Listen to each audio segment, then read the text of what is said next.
ಭೀಮಾ ನದಿಗೆ 1.85 ಲಕ್ಷ ಕ್ಯೂಸೆಕ್ ನೀರು ಬಿಡುಗಡೆ. ಮಣ್ಣೂರು ಗ್ರಾಮದ ಶ್ರೀ ಯಲ್ಲಮ್ಮ ದೇವಿ ದೇವಸ್ಥಾನ ಅರ್ಧರಷ್ಟು ಮುಳುಗಡೆ.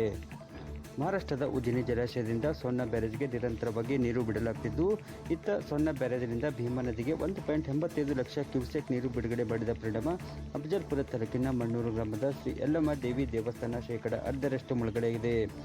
ಆಗಸ್ಟ್ 22ರಂದು ಬೆಳಗ್ಗೆ 7 ಗಂಟೆಗೆ ಮಾಹಿತಿ ಲಭ್ಯವಾಗಿದ್ದು, ನದಿಯಲ್ಲಿರೋ ಶ್ರೀ ಯಲ್ಲಮ್ಮ ದೇವಿ ದೇವಸ್ಥಾನ ಸೇತುವೆ ಈಗಾಗಲೇ ಸಂಪೂರ್ಣ ಮುಳುಗಡೆಯಾಗಿದೆ. ಅತ್ತ ದೇವಸ್ಥಾನ ಸಹ ಅರ್ಧದಷ್ಟು ಮುಳುಗಡೆ ಹಂತಕ್ಕೆ ಬಂದಿದ್ದು, ಭೀಮಾ ನದಿ ಅಪಾಯದ ಮಟ್ಟ ಮೀರಿ ಹರಿಯುತ್ತಿರುವ ಪರಿಣಾಮ ಮುಂಜಾಗ್ರತಾ ಕ್ರಮಗಳನ್ನು ಕೈಗೊಳ್ಳಲಾಗಿದೆ.